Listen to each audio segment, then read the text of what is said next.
മീഖ പ്രവചനം 6-ാം അധ്യായം അതിൻ്റെ 8-ാം വാക്യം. മനുഷ്യ, നല്ലത് എന്തെന്ന് അവൻ നിനക്ക് കാണിച്ചു തന്നിരിക്കുന്നു. ന്യായം പ്രവർത്തിപ്പാനും ദയാതൽപരനായിരിക്കാനും നിന്റെ ദൈവത്തിന്റെ സന്നിധിയിൽ താഴ്മയോടെ നടപ്പാനും അല്ലാതെ എന്താകുന്നു യഹോവ നിന്നോട് ചോദിക്കുന്നത്? മീഖ പ്രവാചകൻ നൽകിയ ഒരു ശക്തമായ വാക്യമാണിത്. ഒരുപക്ഷെ ദൈവത്തിന്റെ മുൻപിൽ നീതിയോടെ നടക്കുന്ന ഒരു മനുഷ്യന് മുന്നിലേക്ക് വളരെ വെല്ലുവിളികൾ നിറഞ്ഞൊരു ചോദ്യം ഇവിടെ മീഖ പ്രവാചകൻ ഉന്നയിക്കുകയാണ്. നല്ലതെന്തെന്ന് ദൈവം നമുക്ക് കാണിച്ചു തന്നിരിക്കുമ്പോൾ ആ നന്മയെ വിട്ടിട്ട് പലപ്പോഴും തിന്മകൾ തേടുന്നതാണ് മനുഷ്യന്റെ സ്വതസിദ്ധമായ ശൈലി.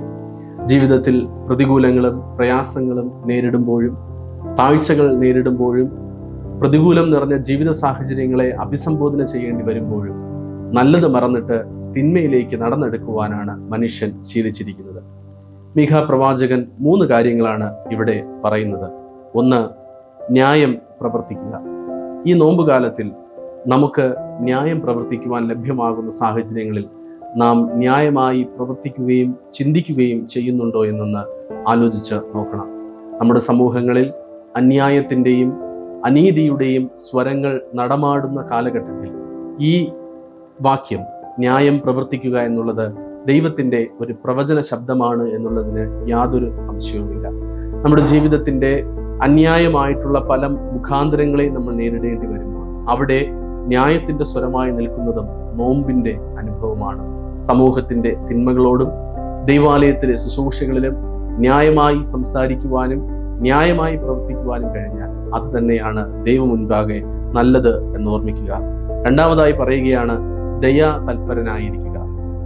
വളരെ മനോഹരമായ ഒരു ഫ്രൈസാണ് ദയാ തൽപരനായിരിക്കുക. ഒന്നുകൂടെ ഒന്ന് വിശാലമാക്കി പറഞ്ഞാൽ ദയാപരമായ കാര്യങ്ങൾ ചെയ്യുന്നതിൽ തൽപരത ഉള്ളവർ ആയിരിക്കുക. ആത്മീയതയുടെ പേര് പറഞ്ഞ് ദയവിനെയും കനിവിനെയും നമ്മൾ ഇല്ല എന്ന് ചിന്തിക്കുന്ന ഇടങ്ങളിൽ നമ്മുടെ നോമ്പ് അർത്ഥശൂന്യമായി തീരുകയാണ്. എന്നാൽ നമ്മുടെ പ്രവർത്തനങ്ങളിൽ, നമ്മുടെ ചിന്തകളിൽ ദയയുടെ, ദൈവത്തിന്റെ കനിവിന്റെ ഒരു സ്പർശമുണ്ടെങ്കിൽ അതാണ് യഥാർത്ഥമായ നോമ്പിന്റെ അനുഭവം.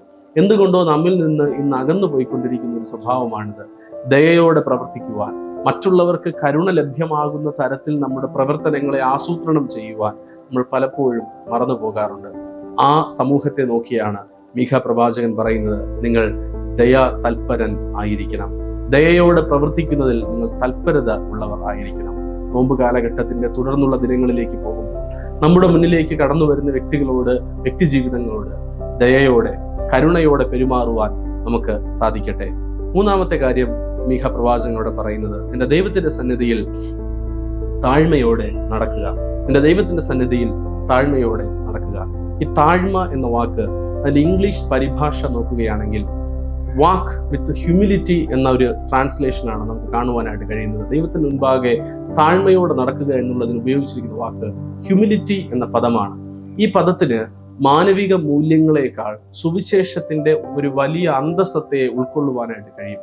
അത് ഞാൻ ചെറുതാണ് എന്ന് പറയുന്ന ഇടത്ത് മാത്രമല്ല ഈ ഹ്യൂമിലിറ്റി നമുക്ക് പ്രകടമാക്കുവാൻ കഴിയുന്നത്. ഈവൻ നമ്മുടെ ഒരു നോട്ടം കൊണ്ട് പോലും ഈ ഹ്യൂമിലിറ്റി എന്ന് പറയുന്ന സ്വഭാവത്തെ പ്രകടിപ്പിക്കുവാൻ, അതിനെ ഒന്ന് ജനഹൃദയങ്ങളിലേക്ക് എത്തിക്കുവാൻ, ഞാൻ ദൈവം മുൻപാകെ താഴ്മയുള്ളവനാണെന്നൊന്ന് കാണിക്കുവാനായിട്ട് സാധിക്കുന്ന ഒരു നോട്ടം പോലും മനുഷ്യനുണ്ടാകുന്ന ഇടത്താണ് നമ്മളൊക്കെ യഥാർത്ഥത്തിൽ ദൈവസന്നിധിയിൽ താഴ്മ ധരിക്കുന്നവരായി തീരുന്നത്. പക്ഷേ പലപ്പോഴും നമ്മുടെ ഹൃദയത്തിനകത്തൊക്കെ എന്തിൻ്റെയോ ഒക്കെ ഭാരങ്ങളാണ്.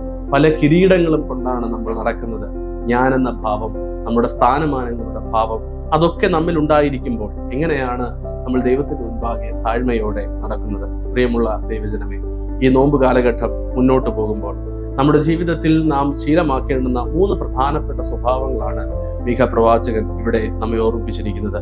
1ാമതായി ന്യായം പ്രവർത്തിക്കുക, 2ാമതായി ദയാ തൽപരനായിരിക്കുക, 3ാമതായി ദൈവം മുൻപാകെ താഴ്മയോടെ നടക്കുക. നമ്മുടെ ജീവിതം കൊണ്ടും നമ്മുടെ പ്രവൃത്തി കൊണ്ടും നമ്മുടെ ചിന്ത കൊണ്ടും നോമ്പിന്റെ ഈ അനുഭവങ്ങൾ പ്രകടമാക്കുവാൻ സാധിക്കുന്നുണ്ടെങ്കിൽ നിശ്ചയമായും ദൈവസന്നിധിയിൽ അർത്ഥപൂർണമായ ഒരു നോമ്പാചരണം ഈ വർഷത്തിൽ ദൈവം നമുക്ക് നൽകുക തന്നെ ചെയ്യും. അതിനായി സർവശക്തൻ നമ്മെ സഹായിക്കട്ടെ. ഒരു നിമിഷം കണ്ണുകളടയ്ക്കാൻ പ്രാർത്ഥിക്കും. കാരുണ്യവാനായ ദൈവമേ, ഇന്നത്തെ വചനധ്യാനത്തിൽ അവിടുത്തെ കൃപ പകർന്നതിനായി സ്തോത്രം. ഞങ്ങൾ ഇന്ന് ചിന്തിച്ച വചനം നിങ്ങളുടെ ഹൃദയത്തിൽ ആഴമായി പതിക്കുവാനും നിങ്ങളുടെ ജീവിതത്തിൽ പ്രകടമാകുവാനും ദൈവം സഹായിക്കും. യേശുവിൻ നാമത്തിൽ തന്നെ ആമേൻ.